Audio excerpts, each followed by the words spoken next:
మొత్తం ఆపరేటర్లు ఇల్లు మొత్తం సప్లై ఎంత నడుస్తుంది ఏం సంగతి అని ఆపరేట్ చేసేటువంటి ఆపరేటర్లు కంప్యూటర్ సిస్టమ్ ఇదే అనమాట మొత్తం ఈ ప్రాజెక్ట్కి.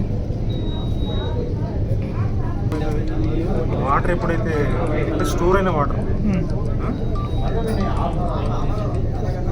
ఎప్పుడైతే డ్యామ్లో వాటర్ స్టోర్ అవుతుందో it has its own potential అన్నట్టు. ఓకేనా? అయితే మనం ఏం చేస్తామంటే ఇప్పుడు గేట్లు ఓపెన్ అయినాయి కదా, ఆ గేట్లు ఓపెన్ అయిన వాటర్ వచ్చి టర్బైన్ మీద పడవు. అర్థమైందా? ఓపెన్ అయిన వాటర్ వచ్చి ఇప్పుడు మనం చూసినాం కదా, వాటర్ రిలీజ్ అవుతున్నాయి కదా, అవి వచ్చి టర్బైన్ మీద పడవు. అవి వచ్చి టర్బైన్ మీద పడితే టర్బైన్ తిరుగుతాం అనుకుంటాం మనం. అది కాదు, డ్యామ్ వెనకాల ఒక హోల్ పెట్టుకుంటాం మనం. డ్యామ్ వెనకాల ఈ వాటర్ స్టోర్ అవుతుంది కదా, ఆ వాటర్ కింద ల్యాండ్ ఉంటుంది కదా, గ్రౌండ్ లెవెల్లో మనం హోల్ పెట్టుకుంటాం. ఇట్లా 8 జనరేటర్లకి 8 హోల్ పెట్టుకుంటాం. ఆ హోల్లకు గేట్స్ పెట్టుకుంటాం. ఆ గేట్ మనం ఓపెన్ చేస్తే ఆ వాటర్ హోల్ నుంచి వస్తాయి. హోల్ నుంచి ఎక్కడికి వస్తాయి? టర్బైన్కి వస్తాయి.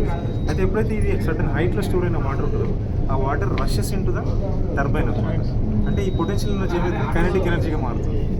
కైనెటిక్ ఎనర్జీగా మారి it's the turbine and turbine will rotate. అంతే కదా. మరి వోల్టేజ్ ఎంత వస్తుంది అంటే మనకు Faraday's law of electromagnetic induction ఉంటుంది కదా. ఎప్పుడైతే whenever a current carrying conductor place in a magnetic field, either magnetic field should rotate or conductor should rotate. Overall concept ఏంటంటే ఫ్లక్స్ షుడ్ బి కట్ అనమాట.